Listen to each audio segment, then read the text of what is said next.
विपक्ष को आपकी बातों पे भरोसा क्यों नहीं है? पूजा जी देखिए, दो बातें हैं। अगर आपकी नीयत स्पष्ट है कि आपको राष्ट्र हित के साथ जुड़कर चलना है तो इस विपरीत परिस्थिति में आपको सरकार के साथ मिलकर चलना चाहिए था। लेकिन केवल अगर मकसद यह है कि मौका पे नकारात्मक चौका मारना हो तो वो इस तरह का अवसर ढूंढते हैं। दिक्कत क्या, अगर सरकार के साथ चलकर देश हित में काम करना था तो जहां कुछ समस्या आ रही थी वहां पे कदम तल में साथ मिलाते, बोलते ये समस्या आ रही, अपने कार्यकर्ताओं तो रोड पे उतारते। नहीं, गुमराह करने के लिए जरूर स्टेटमेंट दे रहे हैं। आपको मैं अभी हम ब्रेक पे थे, उस पर भी मैंने कहा कि मोनोपोली होती है मैडम, कि जिधर कुछ लोग सोचते हैं अगर पीछे कुछ हो रहा है, एक देखता है तो सब देखने लगता है। तो ये भी कंडीशन देखने को मिल रहा है। पैनिक होने की आवश्यकता नहीं है। हमारे नेता हो, हमारे मंत्री हो, सबको यही कर रहा है। लेकिन विपक्ष कर, आप पैनिक हो, आप परेशान हो। इनको मौका कोविड में नहीं मिला, इनको मौका नोटबंदी में नहीं मिला, अब ये इसमें भी मौका ढूंढ रहे हैं और हर बार इनका मोए मोए बनना होता है। और इस बार भी बनेगा, क्योंकि 2-3 दिन की सिचुएशन भारत की मजबूत स्थिति को, मजबूत सोच को नहीं धराशायी कर सकती। अनुज माथुर जी, आप क्या कहते हैं? सरकार की जो अपनी डिप्लोमेसी रही, जिसमें भारत का हित है, वो साधने में किस हद तक कामयाबी मिली?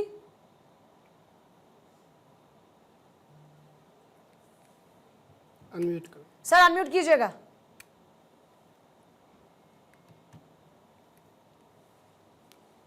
हाँ सॉरी, क्योंकि जब प्रधानमंत्री की बात हो रही थी तो मैंने म्यूट कर दिया था, इसलिए देखिए मेरा ये मानना है कि जहां तक सवाल भारत सरकार का है, हमने मेरे हिसाब से इस चीज को बहुत बेहतरीन तरीके से हैंडल किया है। और जिस प्रकार से हम आज विश्व में जो घटनाएं हो रही हैं वो देख रहे हैं उनको, वो हमारी एक कूटनीति की एक बहुत परिपक्वता को कहीं ना कहीं दर्शाती है। आज देखिए, इस पूरे संघर्ष के दौरान जिस प्रकार भारतवर्ष ने हर एक देश के साथ, चीन, अमेरिका, रूस, इजराइल और ईरान, सबके साथ अपने बातचीत के जो चैनल्स हैं उनको खुला हुआ रखा है, तो उससे बहुत बड़ा एडवांटेज होता है। जहां तक सवाल हम अब गैस की कमी का कर रहे हैं, देखिए इतना बड़ा युद्ध चल रहा है, आपकी 60% गैस जो वहां से मिडिल ईस्ट से आ रही थी वो आना अचानक से वो बंद हो गई है। तो कुछ समस्या जरूर होगी, लेकिन मेरा ये मानना है कि ये समस्या आर्टिफिशियल ज्यादा है। मैं 2 पर्सनल एग्जाम्पल, थोड़ी देर पहले भी मैं किसी चैनल पर ये एग्जाम्पल दे चुका हूं, मैं देना चाहता हूं। मैंने स्वयं 2 दिन पहले गैस बुक कराई थी, 48 घंटे के अंदर अंदर बिना किसी से कुछ कहे, बिना जो रूटीन में आती है वो गैस का सिलेंडर मेरे पास आ गया। उसके अलावा हमारे घर में जो काम करने वाले हैं वो एक दिन कहते हैं कि भाई हम गैस के लिए जाना है, ये करना है, तो हमने प्रयास किया उनको ये कहने का कि भाई आपके पास अगर गैस नहीं है तो हम आपको कुछ स्टोव या कुछ दे देते हैं। तो कहते नहीं, गैस तो है हमारे पास, लेकिन हमारे को ये कहा गया है कि आने वाले समय में बहुत ज्यादा परेशानी होने वाली है गैस की, इसलिए आप उसको। तो मेरा ये मानना है कि अगर हम इस प्रकार की बात को ना बढ़ाएं कि और ये एक माहौल ना क्रिएट करें कि आने वाले समय में बहुत ज्यादा समस्या होने वाली है। देखिए, इशू है, इशू होगा, उसको हमें मिल करके आगे उसको रिजॉल्व करना है।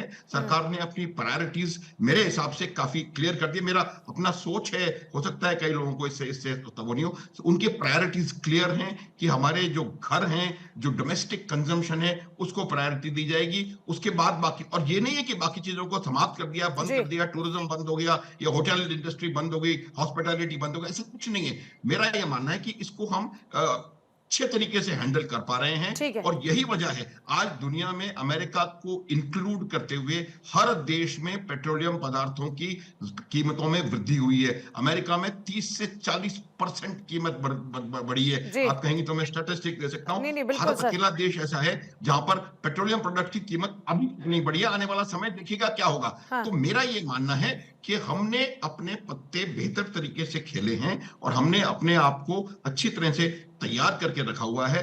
समस्या है, इसका समाधान सरकार निकाल रही है और मुझे लगता है कि हम इसको ठीक प्रकार से कर पा रहे हैं। आज आवश्यकता आपके महान चैनल की तरफ थ्रू मैं बताना चाहता हूं कि हर ये आदमी की ये जिम्मेवारी बनती है कि इस बात का पहाड़ ना बनाया जाए, इस बात को नकारात्मक रूप में नहीं फैलाया जाए, इसको सकारात्मकता के साथ एक चैलेंज के रूप में लेकर के और समाधान निकालें। थोड़ा सा समय की कमी मैं चाहूंगी, जल्दी से सब लोग अपनी बात को समाप्त करें। सोडी साहब, मैं आपसे पूछना चाह रही हूं, एक तरफ ये आरोप लगाए जा रहे हैं कि हमारा स्टैंड क्लियर ही नहीं है, लेकिन सरकार ये कह रही है कि स्टैंड तो हमारा बिल्कुल क्लियर है, और ये अलग अलग देश के नेताओं की बातों से भी निकलकर सामने आई कि दुनिया जहां लड़ने की बात कर रही है वहां पर भारत इकलौता सा देश है जो बात कर रहा है कि शांति वार्ता की तरफ आगे बढ़ना चाहिए। जय हिंद पूजा जी। ये मेरा सौभाग्य कि मैं आपके न्यूज चैनल पर और विख्यात को पैलेस के साथ हूं। जब से भारत आजाद हुआ 1947 से तब तक हमारी विदेश नीति बिल्कुल साफ और स्पष्ट रही है। हम नॉन अलाइंड हैं, हम कभी युद्ध को नहीं इस्तेमाल करते, ना हम किसी देश को कहते हैं युद्ध को इस्तेमाल करने के लिए, कोई भी चीज को, कोई भी डिस्प्यूट को सॉल्व करने के लिए। और यही हमारी विदेश नीति पिछले 80 साल से रही है और यही विदेश नीति ने आज भारत को हर अंतर्राष्ट्रीय स्तर पे इज्जत दी है, मान दिया है, सम्मान दिया है। इस युद्ध में भी, चाहे रूस यूक्रेन युद्ध हो जो चल रहा है या इजराइल हमास का 2 साल का युद्ध हो, भारत का जो पक्ष रहा है वो बिल्कुल साफ रहा है कि युद्ध किसी भी समस्या का समाधान नहीं है। हर चीज सुलझाई जा सकती है यदि डायलॉग और डिप्लोमेसी हो। हमने पहले भी इसका इस्तेमाल किया पिछले 80 साल से, आज भी हम इसका इस्तेमाल करें, आगे आने वाले समय में भी इसका इस्तेमाल करेंगे। जी गोपाल सर, एक बात जानना चाह रही हूं, हम कहते हैं न्यूट्रल डिप्लोमेसी हमारी है, ये जो न्यूट्रल डिप्लोमेसी है इस संकट में क्या यही एकमात्र हमारे पास एक रास्ता है जिस पर हम चले और ये सही है? जय हिंद।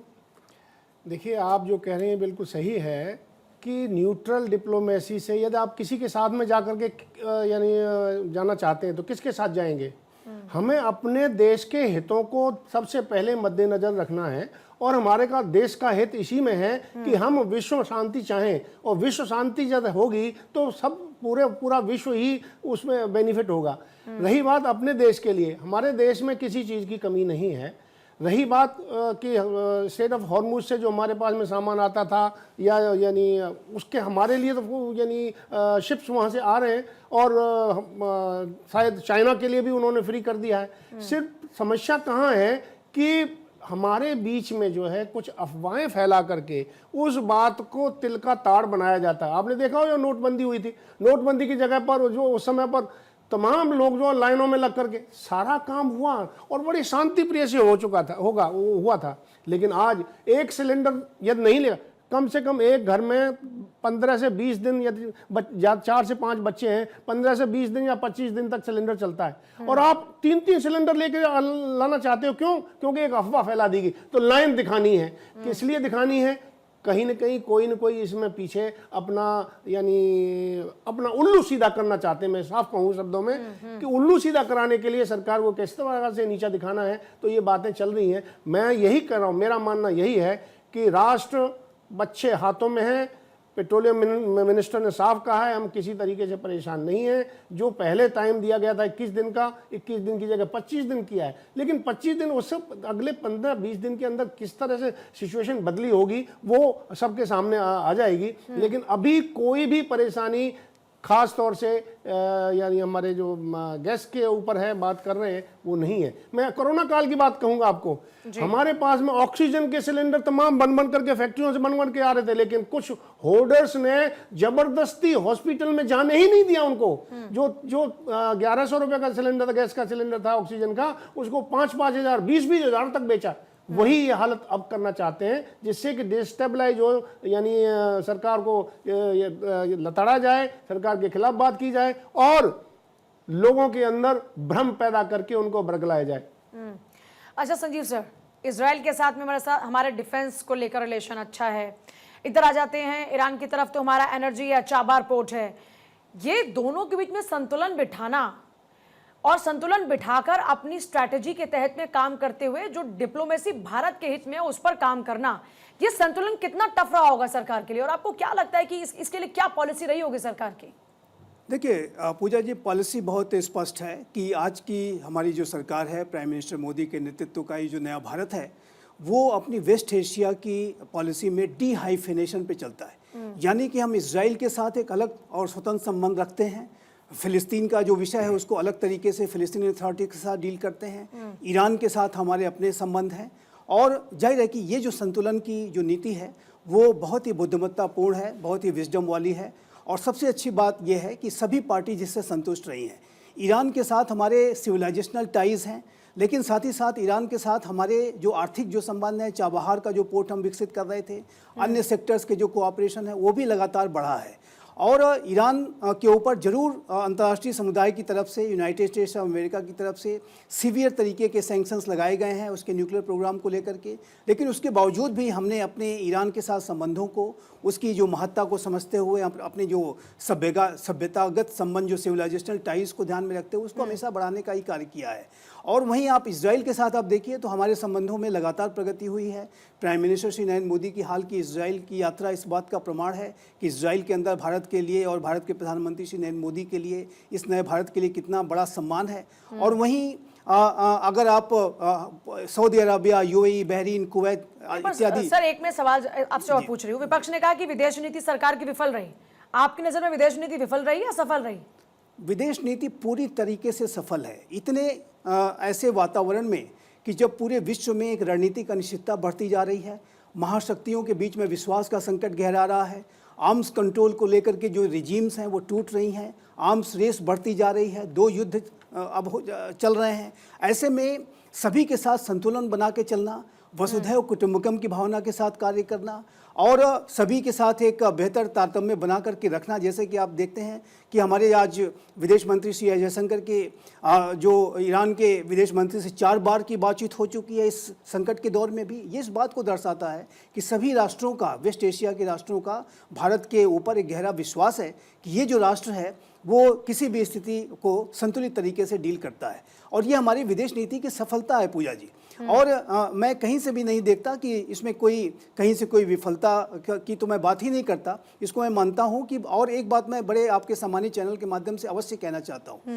कि यद्यपि कि भारत ओपन मीडिएशन में तब तक नहीं जाएगा जब तक सभी कॉन्फ्लिक्टिंग पार्टीज भारत से ऐसा करने का अनुरोध न करें। ये हमारी पॉलिसी नहीं रही है।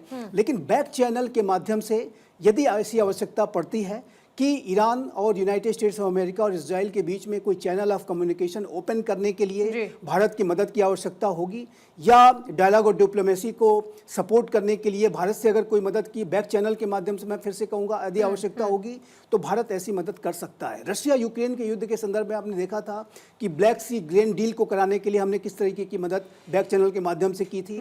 ज़पोरिज़िया न्यूक्लियर पावर प्लांट के आसपास जब बहुत सेलिंग बढ़ गई थी और पूरे अंतर्राष्ट्रीय समुदाय में चिंता हुई थी, तो उस समय भी हमने अमेरिका और रशिया के बीच में एक चैनल ऑफ कम्युनिकेशन ओपन किया था और उसमें मदद की थी। तो भारत ऐसी मदद यहाँ पर भी कर सकता है।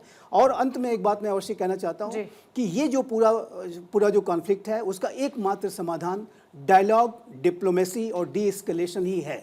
वर्तमान समय में सभी जो दोनों पार्टीज़ हैं, यूएस एंड इजराइल और इस्लामिक रिजीम है जो ईरान की है, बहुत ही एक सख्त रुख अख्तियार कर रही है, एडमेंट व्यवहार कर रही है। लेकिन ये जो मोमेंटम उनका है बहुत लंबे समय तक सस्टेन नहीं कर सकता और अल्टीमेटली उन्हें नेगोशिएटिंग टेबल पर बातचीत के लिए आना ही होगा। और ऐसी किसी स्थिति में बैक चैनल के माध्यम से भारत कोई मदद प्रोवाइड करा सकता है। उसकी संभावनाएं बिल्कुल खुली हुई हैं। बहुत हद तक ज्यादा है। आज थोड़ा सा कम समय आप लोगों को दे पाए उसके लिए माफी, बहुत शुक्रिया। लेकिन आप सभी लोगों का जुड़ने के लिए, स्टूडियो आने के लिए, पक्ष रखने के लिए। तो देखिए, कुल मिलाकर दुनिया को भी भारत से काफी उम्मीदें हैं। कई नेताओं की बातचीत प्रधानमंत्री मोदी के साथ में जिसमें यह कहा गया है कि आप समाधान करा सकते हैं और भारत की जो उपयोगिता पूरी दुनिया में बढ़ रही है, ये बताती है कि भारत का कद जो बढ़ा है इसके पीछे एक मजबूत नेतृत्व भी है।